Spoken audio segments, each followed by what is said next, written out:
Hello दोस्तों, Hindi horror stories channel पे आप सभी का स्वागत है।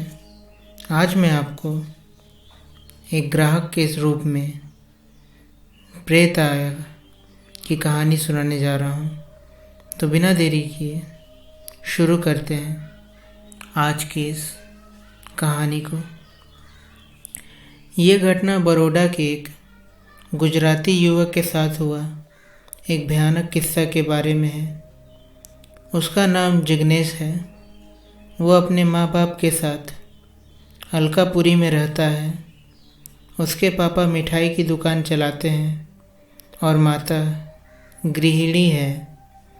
5 साल पहले की ये घटना है जिसकी वजह से वो आज भी डरा हुआ रहता है। ये पूरी घटना के बारे में वो बताते हैं। इस घटना को याद करके आज भी मेरे दिल की धड़कन बढ़ जाती है। डर के कारण मेरे हाथ भी कांपने लगते हैं। भूत प्रेत और शैतान में कभी नहीं मानता था।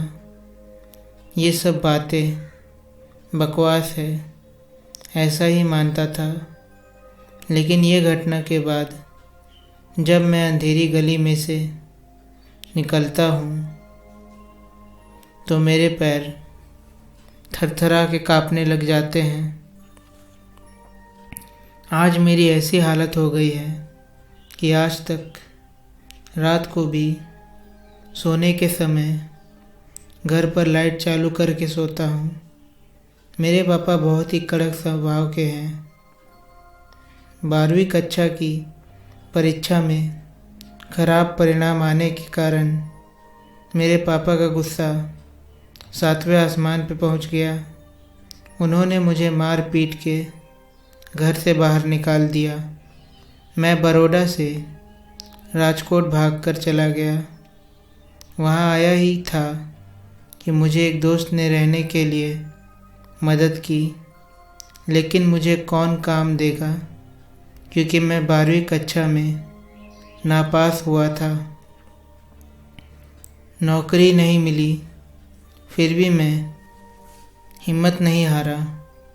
मैं अपनी पिताजी का व्यवसाय मिठाई और नाश्ता बेचना शुरू कर दिया। राजकोट के गोंडल रोड पर फुटपाथ पर पूरी शाक बेचना शुरू कर दिया। मिठाई बनाना और सारे प्रकार के नाश्ते बनाने का काम मुझे मेरे पापा ने बचपन में ही सिखा दिया था। मुझे सब कुछ बनाना आता था, लेकिन पता ही नहीं था कि मेरा धंधा ठीक से चल रहा है या नहीं। पूरे दिन में मांड 2-3 ग्राहक आते थे, इसलिए मैंने बनाए हुए सारे नाश्ते फेंक देना पड़ता था। गोंडल रोड पे मैंने जहाँ पे लॉरी खड़ी की थी वो बहुत ही भीड़ भाड़ वाली जगह थी। मेरे सामने सारी लॉरी पे भीड़ लगी हुई थी और मेरा ही काम बंद रहता था।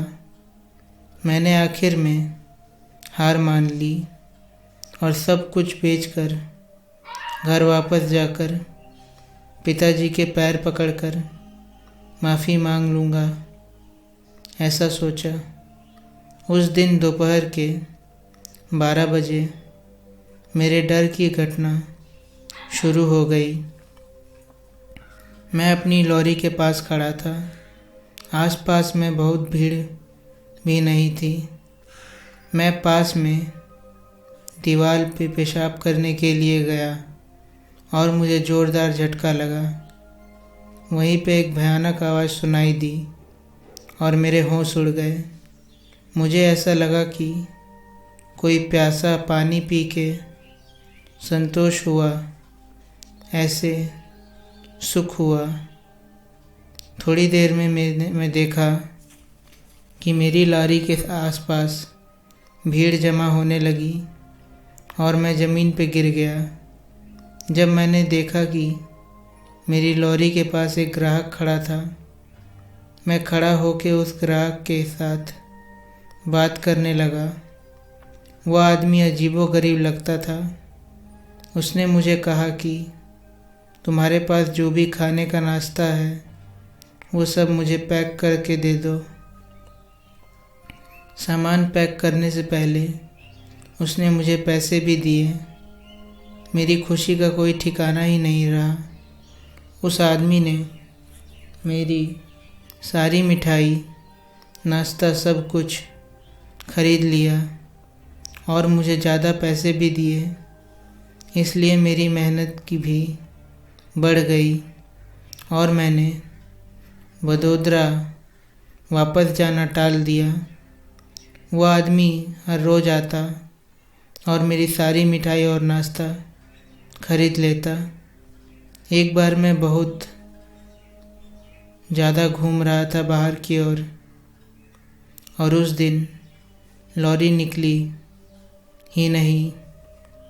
दूसरे दिन लॉरी लेके मैं काम पे पहुंचा तो वो आदमी मेरी सामान आके खड़ा हो गया और गुस्से से लाल होके मेरे सामने घूरने लगा।